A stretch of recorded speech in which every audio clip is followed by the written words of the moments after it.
Voilà, Kopa Barry et Kolo Touré ont pris leur retraite internationale, mais lui, il est bel et bien là en équipe nationale. Il s'agit de Yaya Touré, le capitaine de cette équipe, et il continue de collectionner les récompenses. Et là, il s'agit d'une autre récompense individuelle. Elle a été sacrée Lion d'Or 2014 ce week-end. Nouvelle distinction individuelle pour Yaya Touré. Le capitaine des éléphants de Côte d'Ivoire a décroché le Lion d'Or 2014 du meilleur footballeur africain. Le prix décerné par l'hebdomadaire marocain Al Muntakab. Devant ses coéquipiers et dans une ambiance bon enfant, Yaya Touré a dit sa joie de recevoir une telle récompense. C'est toujours bon de gagner des trophées individuels. Mais bon, je crois que voilà, durant toute ma carrière, j'ai fait ce qu'il fallait faire. Puis, je suis toujours content et puis toujours motivé dans tout ce que je faisais. Et puis bon voilà, aujourd'hui c'est un trophée de plus qui s'ajoute à la collection. Et je crois que c'est, il y a pas mieux, je crois. Je crois que c'est avec beaucoup de bonheur et puis de joie. Et puis je crois que bon voilà, ma carrière n'est pas encore finie. Je crois que je vais continuer puis on verra la suite. Le milieu de terrain de Manchester City, qui succède à lui-même, a récolté 200 points et devance ainsi l'Algérien du FC Porto, Yacine Brahimi, 190 points, et le Marocain Mehdi Benatia du Bayern de Munich, 127 points. Le Lion d'Or, pourquoi? Parce qu'au Maroc, on a beaucoup de lions, au Sénégal, la plupart des pays africains comptent un petit peu sur les lions. C'est pour renvoyer un petit peu l'ascenseur aux joueurs qu'on flagelle, qu'on critique toute la saison. C'est pour leur dire que la presse africaine est avec vous, qu'on s'est récompensé et qu'on dans un respect mutuel. 45 journalistes africains et internationaux ont pris part au vote qui a sacré le capitaine des éléphants Lion d'Or 2014. Nous poursuivons avec les éléphants de Côte d'Ivoire qui, pour un temps, étaient les représentants du peuple de Côte d'Ivoire. Ils étaient tout simplement à l'hémicycle pour présenter le trophée au président de cette institution, Soro Kibafori Guillaume, qui les a soutenus pendant cette CAN 2015. Ange Asoko. Le trophée de la CAN 2015, le président de la Fédération ivoirienne de football, Sidi Diallo, le sélectionneur national Hervé Renard et ses joueurs font leur rentrée à l'Assemblée nationale. Partager avec la Côte d'Ivoire tout entière ce trophée-là. Il fallait qu'ils sentent ce trophée-là avant que le trophée se déplace physiquement pour aller à l'intérieur du pays. Les élus du peuple ont décidé de rendre un hommage mérité aux héros de Guinée équatoriale. Dans l'enceinte de l'hémicycle ivoirien, la première vice-présidente, Sarah Sako Fadiga, a dit toute la reconnaissance des élus du peuple à Yaya Touré et ses coéquipiers. Le président de l'Assemblée nationale, Guillaume Soro, leur a également adressé quelques mots de félicitations. On veut vous dire à chacun d'entre vous notre gratitude et notre reconnaissance. Les députés ivoiriens étaient heureux de recevoir la Coupe d'Afrique des Nations et les joueurs. C'est un sentiment d'abord de joie et de fierté parce que la Coupe est venue aujourd'hui devant toute la nation entière.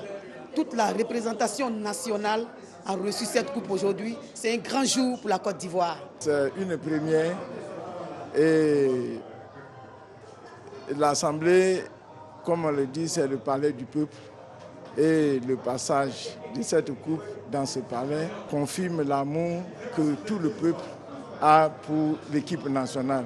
Au nom des éléphants, le capitaine Yaya Touré et le doyen d'âge Kopa Barry ont offert un maillot au président de l'Assemblée nationale, Guillaume Soro.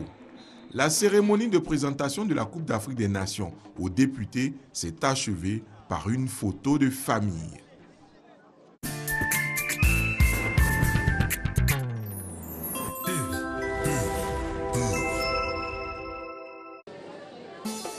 Je suis authentique. Je suis ambitieuse. Je suis une battante. Je suis originale. Je suis indépendante. Et comme toutes les femmes modernes, j'aime que ma cuisine le soit aussi.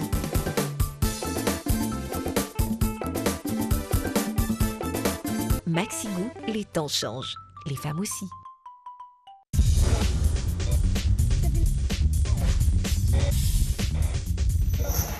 d'Ivoire, les Bramons, les champions, il n'y a pas l'homme pour vous. C'est moi qui vous dis ça ici. Je vous ai dit, les Ghanéens ne portent pas blanc comme Côte d'Ivoire en orange. Vous voyez, le gazon est vert, donc ça fait orange-blanc, mais vous ne pouvez pas gagner même. Il n'y a pas l'homme. C'est le Gomadi qui est là. Comment Barry, tu as prouvé?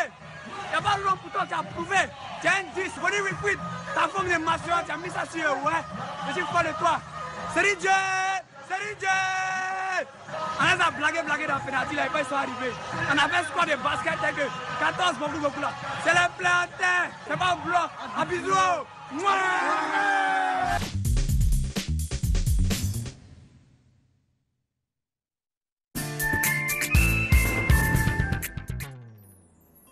Ange, après l'orphelinat de Bingerville, nos éléphants étaient à l'Assemblée nationale cette fois-ci. Oui, à l'Assemblée nationale, deux symboliques. Déjà, l'Assemblée nationale, bon, c'est la Côte d'Ivoire en miniature. C'est là où toute la Côte d'Ivoire est représentée.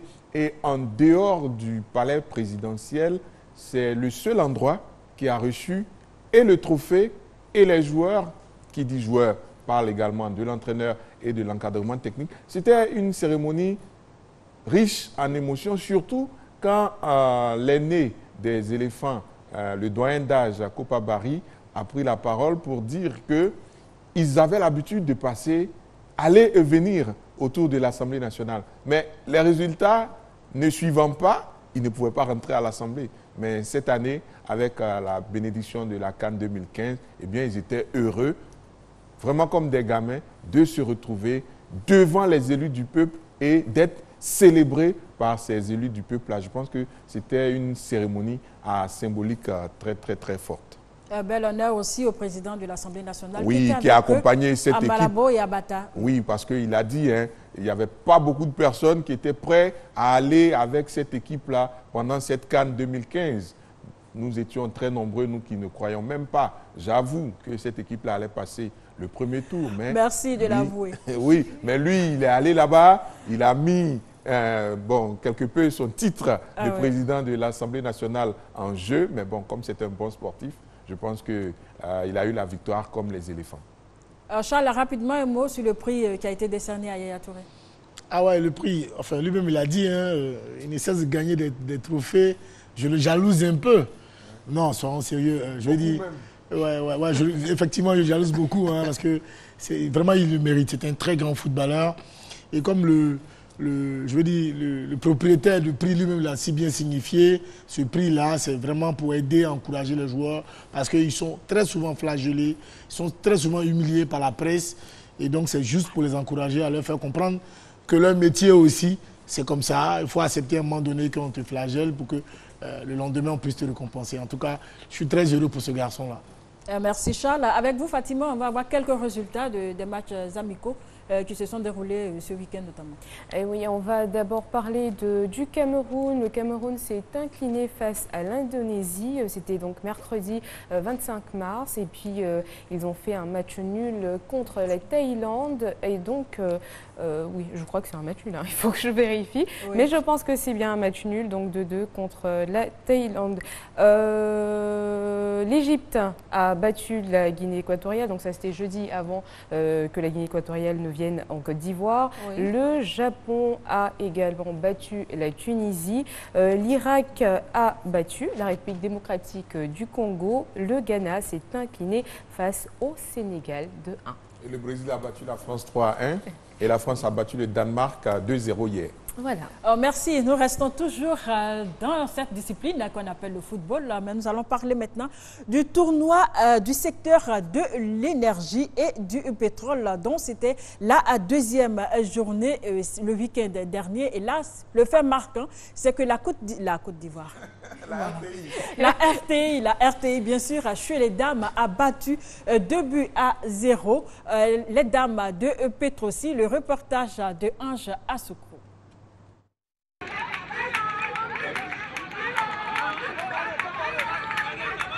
La deuxième journée du tournoi du secteur du pétrole et de l'énergie a vu l'entrée en lice de l'équipe féminine de la RTI au football. Face aux dames de Petro-Ivoire, Nadège Tioté, Awa Savadogo, Awa Diomandé, Sylvie Touré et autres Mongbe Timité ont été sans pitié. La RTI se débarrasse de Petro-Ivoire sur la marque de 2-0. Sur le même terrain de la Cire à Vridi, Petrosi et Puma Énergie chez les hommes n'ont pu se départager 0-0. Geste aussi bat Petro-Ivoire 1-0. Cositam s'impose face à la SMB 1-0. La Cire bat largement Serenity 4-1. Dans les autres disciplines, à la pétanque, victoire de la Cire sur la SMB. Geste aussi s'impose devant Serenity. Puma bat RTI. La RTI qui se rachète grâce à une victoire face à Anaré. Victoire de Geste aussi devant Petrosi. Et victoire de Serelec face à Serenity. Au Scrabble, victoire de Petrosi aux dépens de Geste aussi. Petrosi incollable au Scrabble qui sort victorieux de son combat contre Puma. Jean, un mot encore sur cette deuxième journée de ce tournoi. Oui, une belle journée qui s'est déroulée là-bas au stade de la Cire. Juste que Serge Abissa nous rappelle que c'est Petrosi, c'est Petro-Ivoire qui a été battu par la RTI 2-0. Peut-être que la RTI a dans sa ligne de mire très bientôt Petrosi, mais pour le moment, c'est Petro-Ivoire qui a été battu. C'est une belle compétition avec des travailleurs qui le week-end se retrouvent pour jouer au football. Et bon, tout à l'heure, Anne-Marie a dit la RTI en voulant parler de la Côte d'Ivoire. C'est la même chose. La RTI, la Côte d'Ivoire, c'est orange, blanc, vert, c'est la même chose. Voilà, organisé par l'association Détecteurs de Talents. Le tournoi de l'excellence a débuté dimanche au collège moderne de Cocody avec la participation des équipes Pépites de Cocody, Blocos FC et Dreams. Le reportage est signé Emmanuel Nyanya et Aude Alébé. Dans le premier match, était opposée l'équipe des Pépites de Cocody à celle de Dream FC. C'est sur le score d'1-0 en faveur des Pépites de Cocody que les deux équipes se sont séparées. Pépites de Cocody accèdent ainsi à la finale. Blocos FC a battu le club des Amis de Port-Boué 2-0 pour le compte du second match. La finale qui a opposé les Pépites de Cocody à Blocos FC s'est achevée sur un score de 1-0 pour Pépites de Cocody qui a reçu le trophée de l'excellence. Le but de l'organisation de ce tournoi et la suite nous est donné par le manager général de Détecteurs de Talents. Une fois les talents détectés, ces jeunes entrent en stage et puis on va faire un recyclage pour eux, pour leur permettre d'être dans des conditions pour faire des compétitions. Espérons plus de participants pour la deuxième édition qui aura certainement lieu l'année prochaine. Parlons maintenant de Maracana. Les Maracaniers professionnels étaient le week-end dernier au Trocaper Stadium du complexe de Yopougon pour les phases qualificatives de la Coupe nationale zone Abidjan. Le point avec Salif Ouattara. 20 clubs se sont qualifiés le week-end pour le deuxième tour de la 6e édition de la Coupe nationale de Maracana. Répartis en 8 groupes, les Maracaniers de la zone d'Abidjan ne se sont pas fait cadeau. Objectif, être parmi les 10 qualifiés pour la phase finale de la Coupe nationale prévue à Boaké les 22 et 23 août prochains. Les 20 clubs qualifiés se retrouveront les 30 et 31 mai au Trocaper Stadium d'où sortira les 10 clubs pour Boaké. Pour rappel, la 5e édition de la Coupe nationale de Maracana s'était achevée le 8 juin 2014 à Boaké sur la victoire des Amis du Maracana Club de Korogo. La direction générale et les agents du Trésor et de la comptabilité publique ont décidé de chausser les crampons histoire de dégraisser un peu et de s'égayer entre les collaborateurs. Le reportage est signé Salif Ouattara.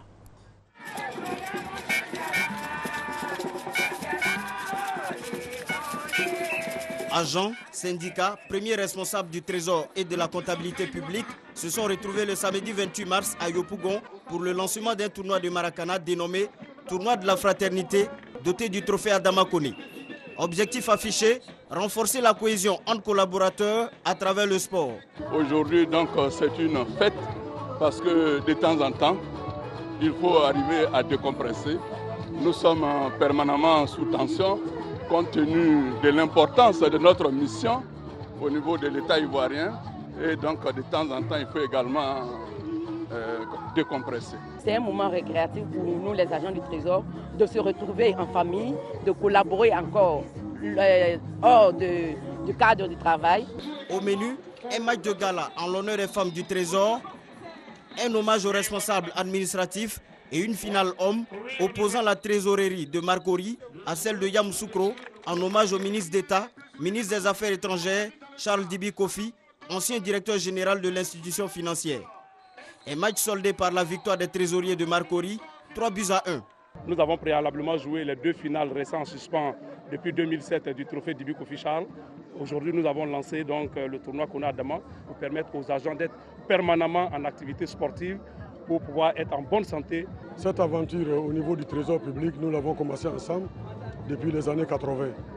Donc tous ceux qui sont là, nous formons une même famille. Et depuis les années 2000, nous avons donc décidé d'instituer un tournoi pour nous rapprocher davantage, pour faire en sorte qu'on puisse, après le travail, nous retrouver. Cette tradition de fraternité, de solidarité et d'humilité, elle reste un acquis pour le Trésor. Je voudrais vraiment me réjouir de participer à cette fête et lui tirer humblement un grand chapeau. Félicitations, monsieur le DG. Le tournoi de la fraternité, doté du trophée Adama Koné, se déroulera pendant 3 mois. Le programme présidentiel de logement est une réalité avec la SICOGI. Plus de 2000 logements livrés et 15 000 en cours de réalisation. Appartements, duplex et villas à Yopougon, Abobo, Angré, Riviera et dans les villes de Daloa, San Pedro, Kong. Avec la SICOGI, vous avez l'assurance de la qualité, une facilité de paiement et une solution pour les entreprises. Infoline 20 30 55 44. SICOGI, nous savons faire des maisons. Nous allons parler maintenant de handball et nous avons un invité à cet effet. Il s'agit de M. Paul Blesson, manager général du projet fédéral. Et nous allons parler des activités de la Fédération ivoirienne de handball pour la saison 2015. Bonsoir. Oui, bonsoir. Et bienvenue sur notre plateau. Merci. Donc nous sommes là pour communiquer et pour échanger parce que nous avons une nouvelle forme d'animation d'une association en parlant donc du projet fédéral. La Fédération ivoirienne de handball a décidé de prendre le train donc, de la réforme du sport dans notre pays. Et il y a 1 an déjà, Monsieur le ministre, de son cri de cœur, a demandé à la Fédération française, à la Confédération africaine et à la Fédération internationale d'aider, de venir au secours donc, du handball ivoirien. Et selon la vision donc, du président Ouerega, nous avons construit ensemble avec nos partenaires français donc un projet fédéral que nous sommes en train de mettre en route progressivement. Il s'agit de quoi essentiellement ce projet fédéral, c'est quoi? Le projet fédéral, il faut dire, c'est une nouvelle forme de gestion d'une association, d'une organisation comme la fédération. Le projet fédéral est une vision donc matérialisée par un projet qui lui-même recoupe pratiquement 4 priorités qui elles-mêmes résument 6 axes donc stratégiques.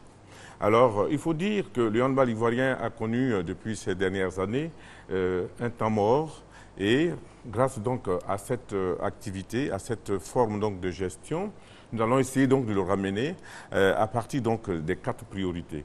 La première priorité, celle-là qui consiste la formation, la préparation et donc la réussite de l'élite, va nous permettre